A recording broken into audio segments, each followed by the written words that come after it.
예, 김건희 동지 수고하셨습니다. 청년 비정규직들을 조직해서 그들이 이게 박탈되어 있는 사회적 발언권을 되돌려줘야 된다. 또 그러기 위한 아주 구체적인 기획들까지 같이 이야기를 해주셨습니다. 청년 노동자들에는 굉장히 기대가 되네요. 어떻게 준비 상황이 있으시면 잠깐 얘기해 주셔도 좋을 것 같은데요. 사실 이번 토론을 준비하면서 처음으로 떠올린 아이디어입니다. 이제 기획의 단계에 있고 언제가 될지는 잘 모르지만 성대하게 열릴 수 있도록 열심히 조직하겠습니다. 예, 이어서 전체 토론 진행하도록 하겠습니다. 그 토론과 발제에서 나왔던 주제들에 대한 이야기도 괜찮고요. 완전히 새로운 주제도 괜찮습니다. 발언하실 동지들은 손을 들어서 표시를 해주시면 바로 발언권을 드리도록 하겠습니다. 예, 오현호 동지 먼저 하시죠. 네, 질문 먼저 좀 드리고 싶은데요. 고객센터 지부 김진성 동지 말씀 잘 들었고요. 김진성 동지 같은 경우는 실제로 어떤 과정이나 계기를 거쳐서 공정성 논리, 공력주의 논리에 대한 반감에서 실제 단결 투쟁으로까지 나가게 됐는지 그런 계기나 순간에 대해서 좀 말씀 더 들어보고 싶네요. 네, 사실 저는 말씀해 주셨던 것처럼 기울어진 운동장이라는 것을 사실 너무 어릴 때 느꼈던 게 있기 때문에 흔히 말하는 자본이 원하는 대로 등급을 매긴다거나 아니면 어떤 성과 위주의 급여를 받는다던가 등급 순으로 순위를 매긴다던가 하면 사실 누구보다도 더 열심히 노력을 해서 어떤 그 등급의 경쟁에서 항상 상위권에 있어야만 했던 삶을 살았습니다. 지금 다니고 있는 저희 건강보험 고객센터 업무를 보던 중에서도 저희 상담사들은 절대평가가 아니라 이제 상대평가로 나래비가 세워지는데 거기에서도 저는 항상 상위권에 있었어야 했기 때문에 입사를 하자마자 공단에서 제공해주는 책과 그리고 공단에서 제공해주는 네이버처럼 이렇게 검색을 할 수 있는 업무들이 정리가 되어 있는 전산이 있습니다. 그 전산을 항상 출근을 조금 일찍 해서 보고 점심시간에도 보고 퇴근하고 나서는 신입 시절에 한 3, 4개월 정도를 한두 시간 정도를 더 늦게 퇴근하고 늦게 집에 간다 생각하고 거의 외우다시피 공부를 했었던 것 같습니다. 우선은 제가 뭘 정확하게 알고 제대로 알아야 상담을 빨리 끊을 수 있기 때문에 그렇게 해서 공부를 하고 상위권을 계속 유지를 하고 있었고 저희도 이제 노조가 직접 고용에 대한 노조가 생기게 되고 노조 활동을 사실은 하게 되면서 과연 이렇게 상담을 하는 것이 맞는 것일까? 저 사람들이 충분히 상담을 받을 만한 권리가 있고 공정성보다는 사실은 공공성이 우선이 돼야 되는 게 아닌가. 피부양자로 등재가 돼서 보험료를 내지 않을 수 있는 지금 당장 생계가 어렵다고 말을 하는 고객들을 그들에게 필요한 정보를 제공하지 않고 어쩔 수 없다. 고객님은 보험료를 내셔야 된다. 라고만 안내를 해서 전화를 끊고 내가 상위 클래스를 유지하는 게 과연 맞는 것인가라고 하는 고민이 사실 좀 있었고 노조 활동을 하게 되면서 그렇게 상담을 하고 싶지 않다라는 어떤 제 목소리에 좀 귀를 기울이게 된 것 같습니다. 그래서 저희가 사실 주장하는 거는 저희의 어떤 생존권만을 주장하는 게 아니라 지금 공단과 사측에서 요구받는 대로 상담을 하게 된다면 등급은 잘 나와서 급여가 보장이 되겠지만 그렇게 상담을 하는 대상이 전 국민이기 때문에 이렇게 상담하는 것은 옳지 않다라고 생각을 하게 된 거죠. 그래서 충분한 상담 시간을 할애해서 고객에게 안내를 했을 때 고객도 만족하고 저희도 고객에 도움이 될 만한 공공성을 지켰다라고 하는 보람을 느낄 수가 있다라고 좀 생각이 들어서 자본의 노예에서 공공성을 추구하는 노동자로 탈피를 할 수 있었던 것 같습니다. 예, 계속 이어서 발언하실 동지들 마이크 켜고 말씀해 주시면 되겠습니다. 김건희 동지한테도 질문 하나 드리고 싶어서요. 건희 동지 발제도 잘 들었고요. 저 역시도 청년 노동자 대회에 무척 기대가 되네요.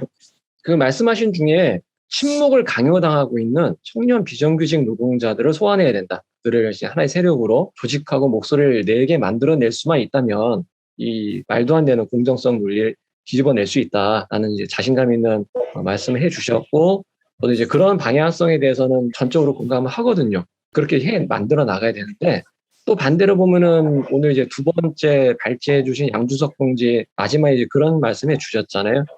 비정규직 노동자 운동도 자기의 운동이 어떤 목표를 향해 전진해 왔는지 혹시라도 일종의 자기 신분 상승, 자기만의 정규직화 이런 거에 갇혀버린 채 운동으로서의 가치를 잃어버린 건 아닌지에 대해서 좀 비판적으로 성찰이 필요한 거 아닌가 이런 말씀해 주셨는데 김건희 동지가 보시기에는 지금 이제 하나의 이후 과제로서 청년 비정규직 노동자 조직화 운동을 말씀해 주셨는데 사실 그런 운동이 지난 시기에 있어 왔단 말이죠. 대표적으로 현대차 비정규직 투쟁과 강렬했던 파업 같은. 근데 그 투쟁의 결과에 대해서 사실 우리가 좋은 얘기만 할 수는 없는 상황이 돼버렸죠. 그래서 이제 청년 비정규직 노동자의 조직화를 제안하시는 김건희 동지가 보시기에 과거의 그런 비정규직 노동자의 조직화와 투쟁은 어떤 의미와 한계, 문제점을 가지고 있었다라고 여겨지나 이런 좀 문제의식이 있으신가 좀 듣고 싶네요. 상당히 어려운 질문을 주셨네요. 근데 아직 저도 배우는 입장으로서 과거의 운동에 대해서 과거의 비정규직 운동이 어떻게 이루어져 왔는지를 정확하게 모든 부분에 대해서 알고 있지는 못합니다. 근데 노동조합에 활동하고 계신 분들의 이야기를 들었을 때 비정규직 조직화에 있어서 적극적으로 나서지 못했던 부분들이 분명히 있다고 생각이 들어요. 그러니까 조합주의적으로 이 부분들을 해결을 하려고 하지 않았나. 정규직 중심으로 투쟁이 이루어진 사업장들도 굉장히 많고 기존의 비정규직 운동은 이미 민주노조 운동을 어느 정도 겪은 세대들이 주로 참여했거나 아니면 이미 조직된 비정규직 노동자들이 참여를 했다고 봅니다. 근데 저희가 이제 만들어내야 할 비정규직 노동자들의 운동은 민주노조 운동에 대해 잘 모르거나 아니면 조직되어 있지 않은 우리 민주노조 밖의 노동자들을 조직을 해 나가야 하는 시점이라고 보고요.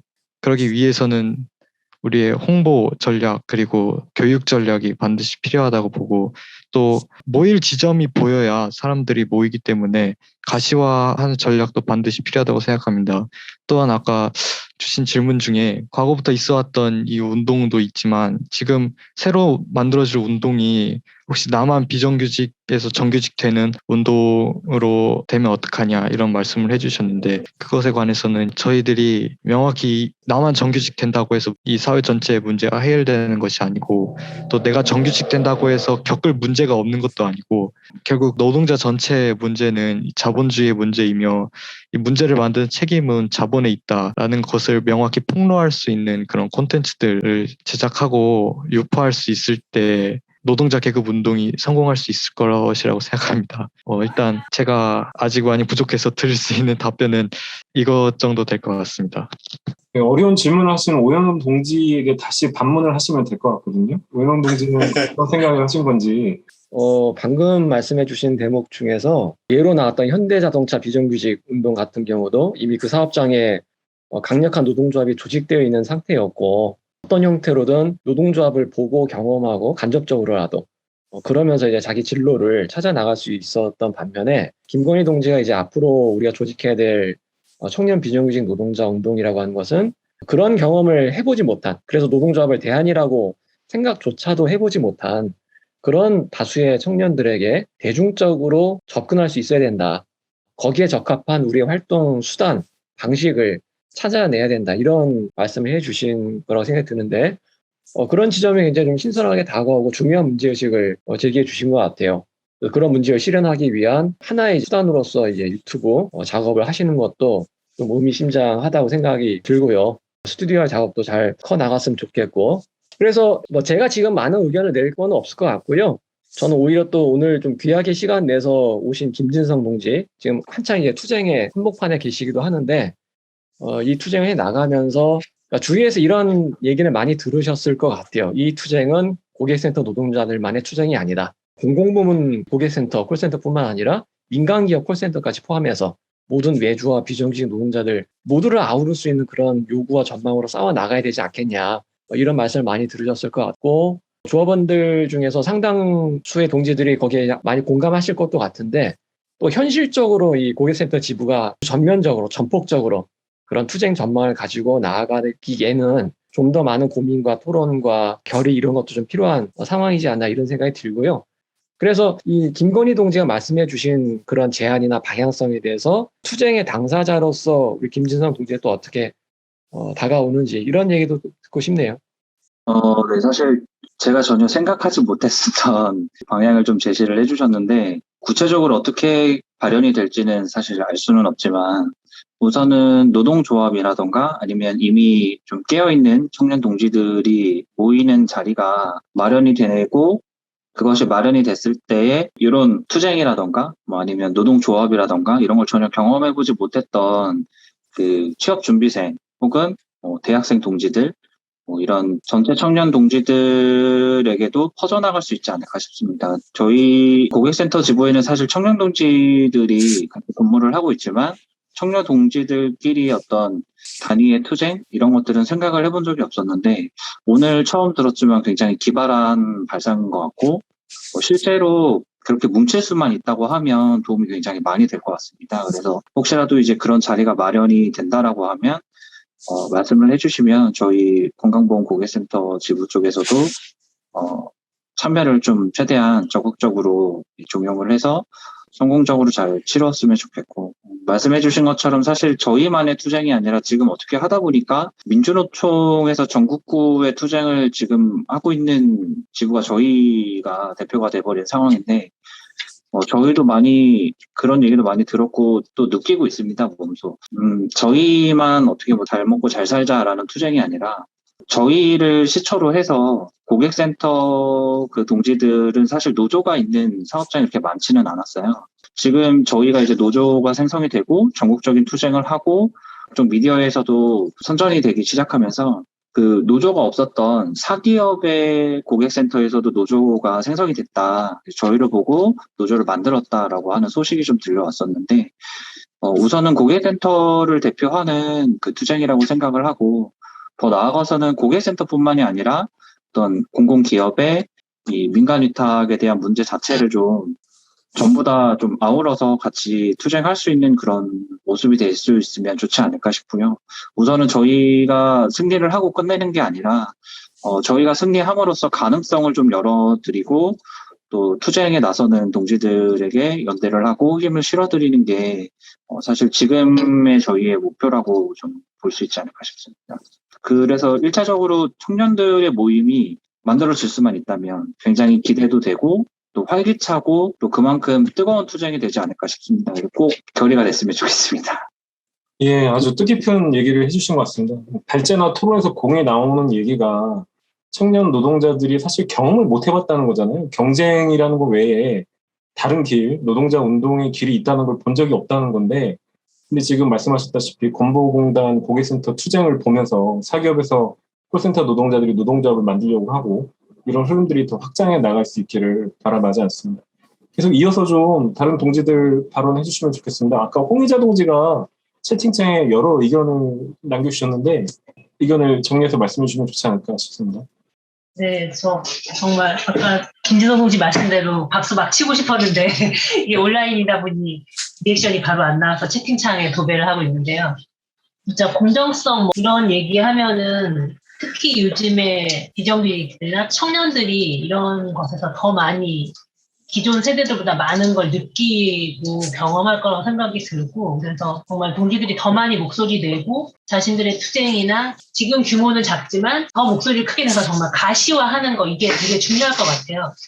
언론이나 뭐 이런 데서는 정말 아주 자기네가 원하는 특정 부류에 대해서만 조명을 비춰서 그게 전부인 것처럼 이렇게 많이 하기 때문에 정말로 고통받고 있고 이런 것에 대해서 부당하다고 느끼고 저항운동을 하고 있는 세력들이 자기 세력화를 위해서 가시화를 해서 노력하고 전면의 무대의 중심에 서려고 발부동 치지 않으면 그런 움직임들이 보이지 않고 가진 자들에 의해서 계속 가로막히기 때문에 더욱더 발버둥 치고 해서 MZ세대가 마치 경쟁과 뭔가 남을 짓누르고 이런 것에 다 목매고 있는 게 아니라 오히려 이런 것 자체가 얼마나 잘못됐는지에 대해서 문제 제기하고 있다. 이런 움직임도 있다. 이런 걸 더 적극적으로 보여주고 해서 무대 중앙에 올라서는 게 그 자본가들이 만들어 놓은 그런 경쟁 이데올로기, 능력주의가 마치 전부인 것처럼 하는 이런 것을 하나하나 깨나가는 돌파구를 만드는 데서 아주 중요할 거라고 생각을 하고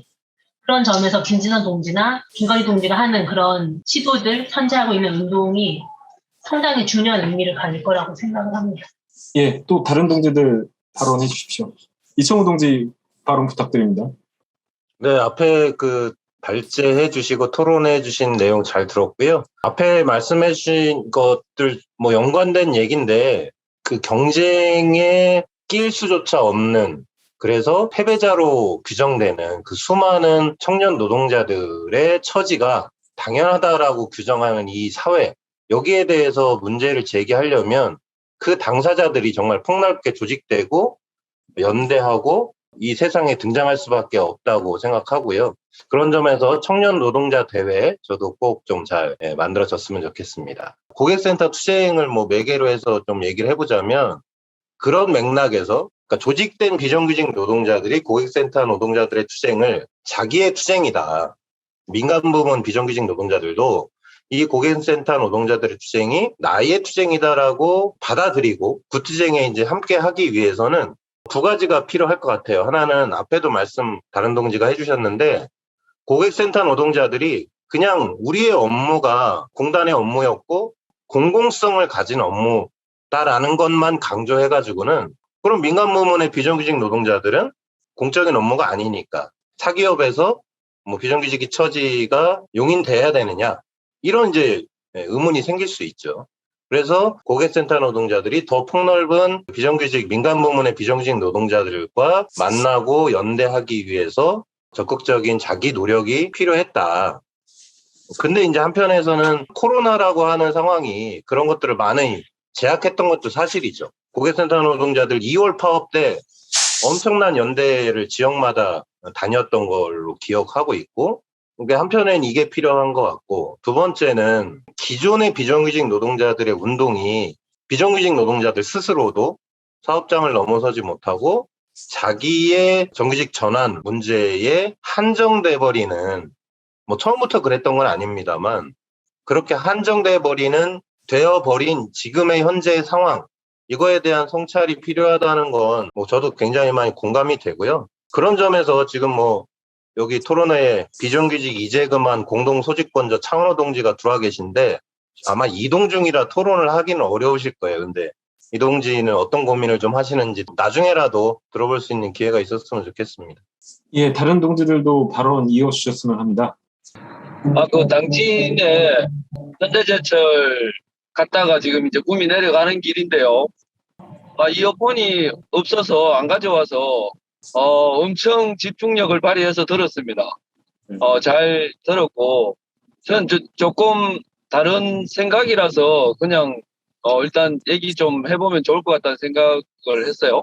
공정 담론이 이제 동지들 굉장히 중요하다고 생각을 하시잖아요. 근데 저는 사실 전 그렇게 중요하다라고 느끼지는 않아요.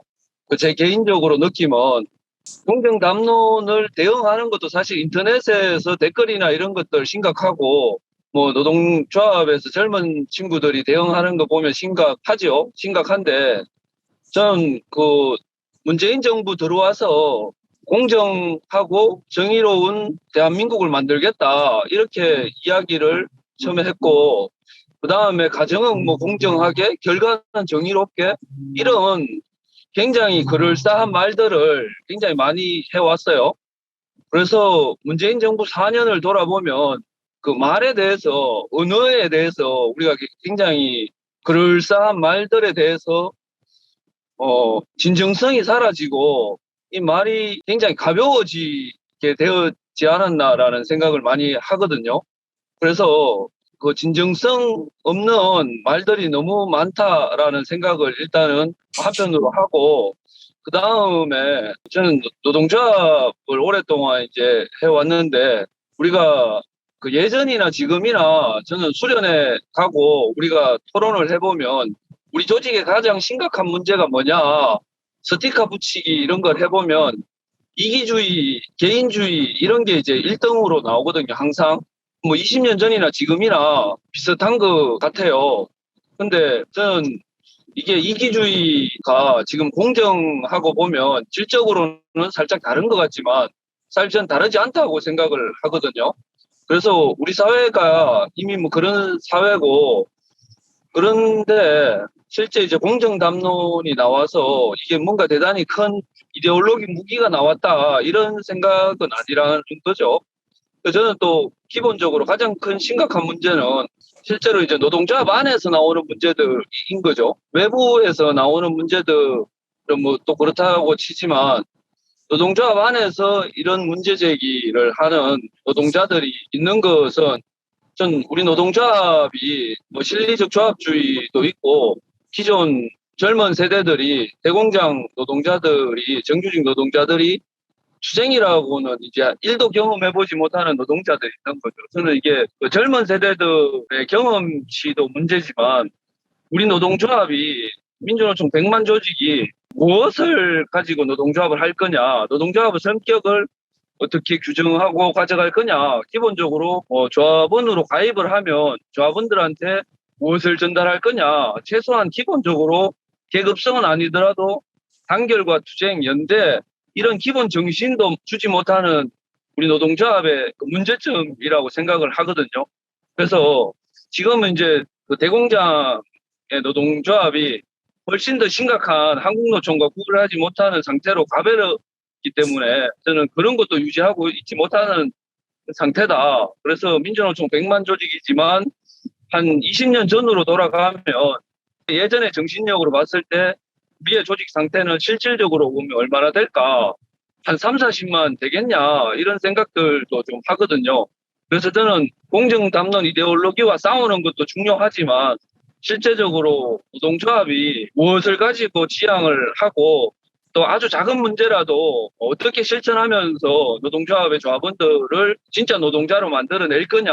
저는 이 문제가 한편으로는 제일 중요하지 않나라고 생각을 합니다.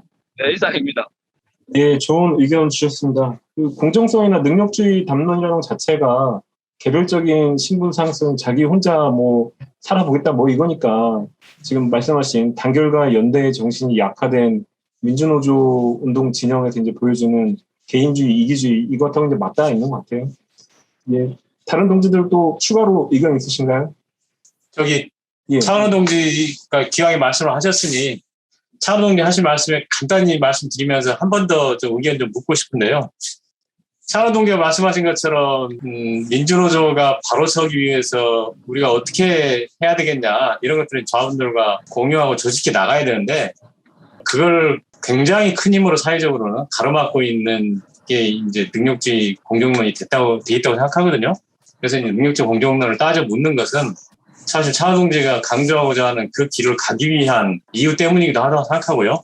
젊은 세대가 그 노동자 운동의 희망을 느끼지 못하는 과정이 전개되고 있기 때문에 그래서 능력주의 담론이 이렇게 크게 횡행하고 있다 사회적으로 저는 이제 발제해서 그런 얘기를 했고요.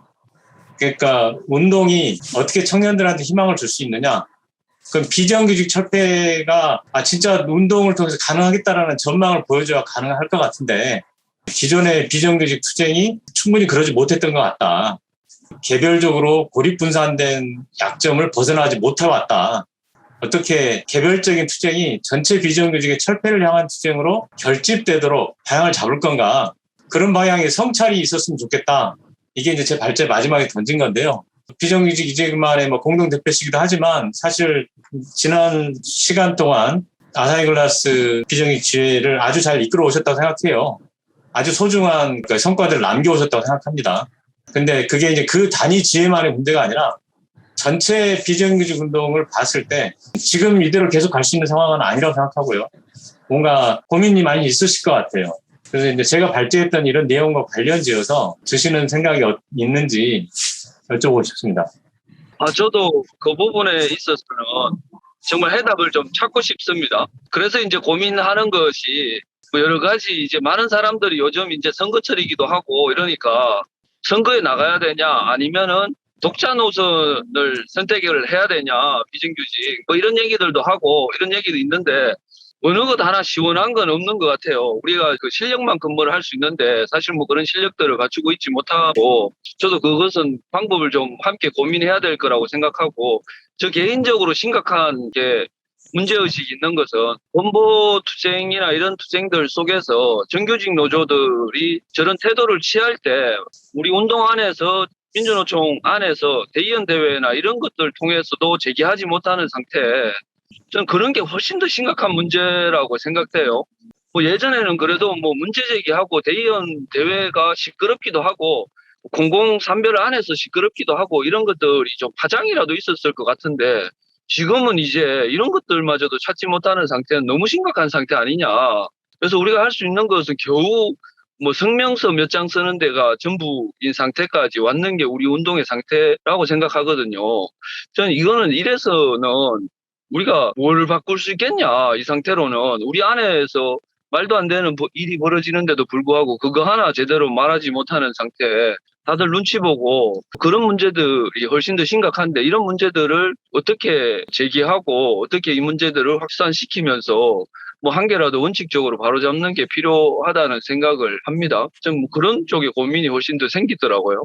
제가 마저 좀 잠깐 말씀드리고 싶습니다. 아주 좋은 문제를 제기해 주셨다고 생각하고요. 그건 이제 굉장히 중요한 교훈을 던져준다고 생각하는데요. 지금 민주노총 안에 조직된 안에서만 뭘 하려고 하면 얼마나 우리가 답답한 형국에 갇혀 있는가를 보여준다고 생각하거든요. 근데 현실에는 오늘 발제 토론에서도 얘기가 쭉 나왔듯이 굉장히 많은 노동자, 특히 젊은 노동자들, 피 끓는 에너지를 가진 젊은 노동자들이 아주 힘든 노동 속에서 그것도 사회적으로 아주 무시당하고 억압당하면서 하지만 조직되지 못했기 때문에 목소리를 내지 못하면서 그리고 노동조합에서도 배제된 채 있단 말이죠. 결국 이들을 이렇게 세우는 것에 저는 근원적인 답이 있다고 생각을 해보거든요. 그런 점에서 저는 이제 굉장히 어떻게 보면 좀 막연한 것이기도 하지만 그래도 오늘 젊은 동지들이 그런 젊은 비정규직들을 한번 이렇게 세워보자라고 이제 문제의식들을 던지는 지점이 굉장히 중요한 것이라는 생각을 해보고요.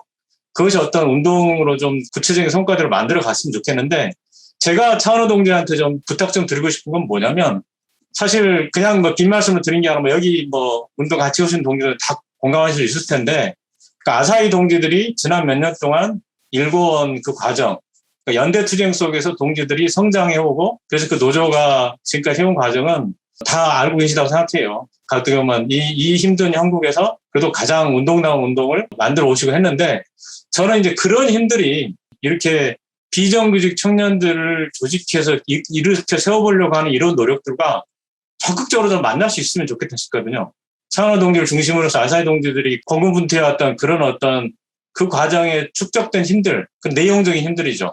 그게 이 청년들하고 어떻게 적극적으로 교감할 수 있을지 저는 이게 꼭 좀 서로 맺어졌으면 좋겠다 싶거든요. 그랬을 때 지금 그 생각하시는 그런 답답함들도 아주 큰 흐름들로 좀 뒤집어 풀 수 있는 그런 계기들이 찾아와 주시지 않을까 생각을 해봅니다. 예, 아사히 동지들이 지켜온 민주노조 운동의 정신이 계승되고 또 우리 김건희 동지가 얘기하는 청년 비정규직 노동자들의 투쟁이 같이 만나면 뭐 이런 공정성 논리 같은 거 그냥 일거에 깨부술 수 있을 거라고 생각을 합니다. 다른 동지들 또 말씀하실 의견 있으신가요? 네, 없으시면 아까 말씀드린 대로 저희가 오늘 못다한 의견은 다른 경로를 통해서 또 이야기를 하실 수 있으니까요. 오늘 토론회를 좀 정리를 해봤으면 합니다. 그래서 발제자 두 분하고 토론자 두 분의 정리 발언을 드리면서 좀 마무리를 하려고 하는데요. 제가 얘기 안 하면 저도 좀 서운할 것 같아서 제가 아까 하려고 했던 질문은 뭐냐면은 공정성 이데올로기, 능력주의 이데올로기가 이제 횡행하면서 이제 온라인 공간에서 댓글 투쟁도 많이 하고 그러시는데 그럴 때마다 이제 저쪽에서 이제 하는 얘기가 뻔한 레퍼토리가 하나 있는데 그렇다면 한정된 자원을 어떻게 배분할 것이냐. 그리고 뒤집으면 이 사회에서 누군가는 하기 싫은 아주 어려운 노동, 혐오 노동이 있는데 거기에 노동인구는 어떻게 배치할 것이냐 이런 반론들을 제기하는 경우들이 있단 말이에요. 그래서 제 질문에 대한 답을 포함해서 오늘 토론회 평가 발언을 해주십사 이렇게 부탁을 드립니다. 태훈 동지부터 부탁드리겠습니다.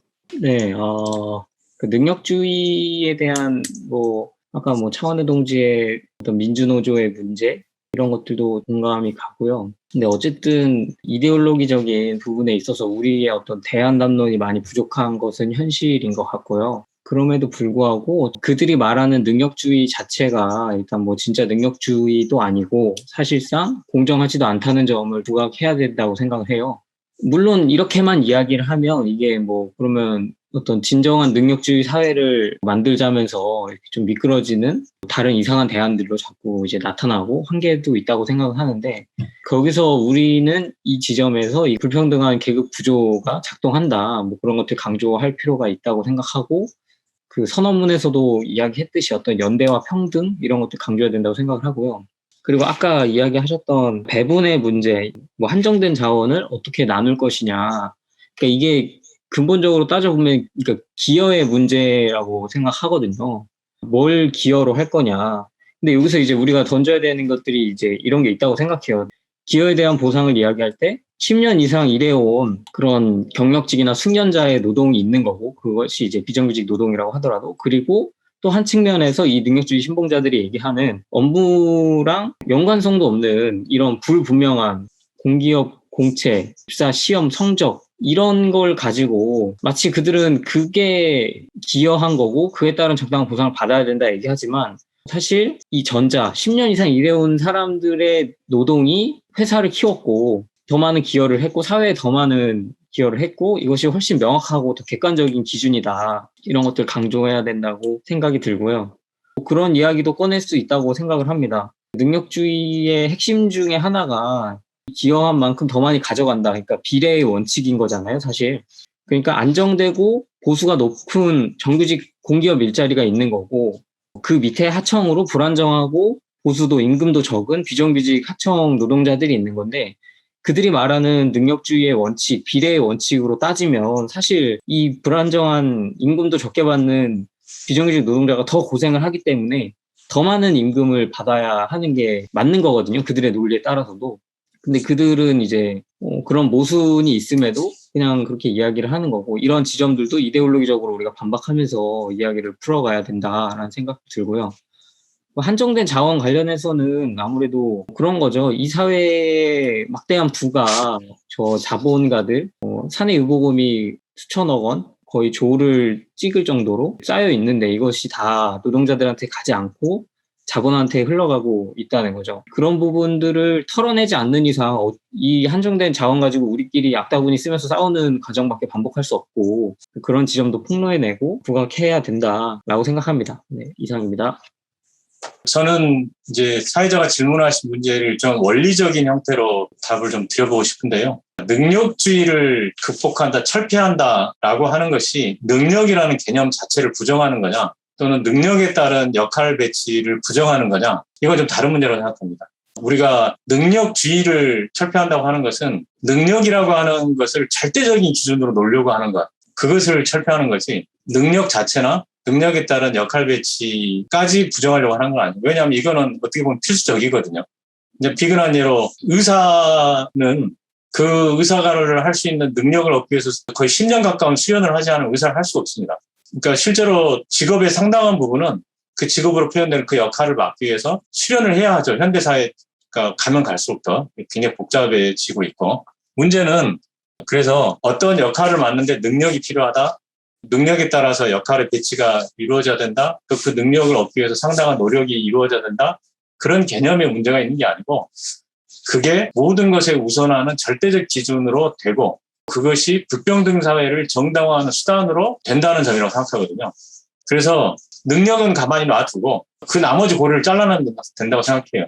우리가 역할을 배치하거나 어쨌든 사회를 짜들어가고 운영할 때 능력만 보는 게 아니고 배려도 보고 평등도 보고 여러 가지 같이 봐야 된다는 거죠. 종합적으로. 그게 한 요소로 능력이 있는 거고요. 그리고 사실 인간사회가 발전해 나갈 어떻게 보면 가장 중요한 방향은 능력 있는 자가 역할을 맡는다는 개념보다 역할을 맡아서 능력이 생긴다.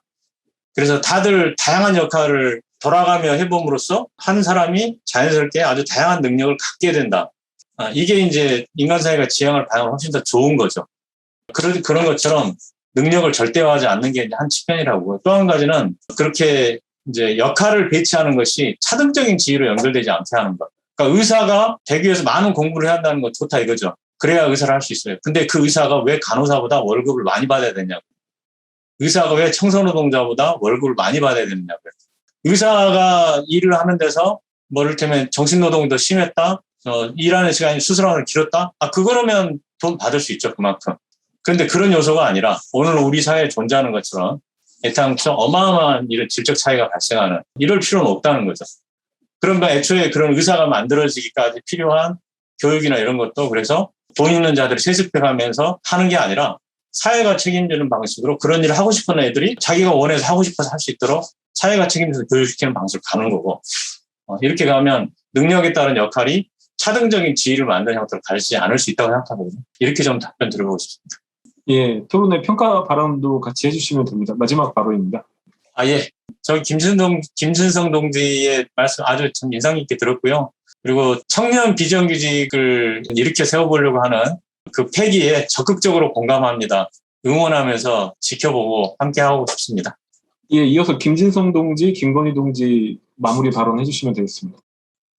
네, 저는 이런 토론회가 있다는 거를 전달을 받고 노조의 생성이라던가 이런 내용들을 사실 저는 전년도부터 이제 겪은 상황이다 보니까 감히 내가 나가서 어떤 토론을 할 수 있는 자리가 될 수 있을까 사실 좀 의문이었었는데 오늘 참석을 해서 여러 동지분들 말씀해 주신 것도 들으면서 느낀 점도 많고 발제문을 사실 초안을 받아서 읽어볼 때에는 내가 공부를 많이 해야 되겠구나. 사실 공부를 하는 정도의 수준이었어요.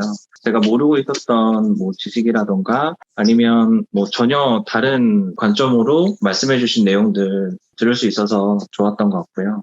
저 같은 경우에 지금 기울어진 운동장이 남일이 아니었다라는 말씀을 드렸었는데 배분에 대한 문제도 사실 좀 비슷하지 않을까 싶어요. 운동장이 기울어져 있는 상태다라고 하면 반드시 운동장을 수평으로 맞추는 것만이 답은 아니라고 생각을 해요. 누군가가 어떤 배분에 대한 문제를 그러면 힘든 일은 누가 할 것이냐라고 질문을 던지신다면 운동장을 수평으로 만들지 못하는 상황이라고 하면 그만큼 도착 지점을 운동장과 같은 기울기로 놓음으로써 그 과정을 동일하게 좀 겪을 수 있다고 생각을 하고 아까 동지분께서 먼저 말씀해 주신 것처럼 의사의 노동과 청소 노동자의 노동이 둘 다 존중받는 사회가 될 수 있도록 둘 다 그 업무를 봄에 있어서 뭐 힘든 점이 있다라면 급여를 그만큼 동등하게 같이 받고 이렇게 좀 인정을 받을 수 있는 사회가 마련이 된다라면 문제는 좀 자연적으로 해결이 될 수 있지 않을까 생각하고요.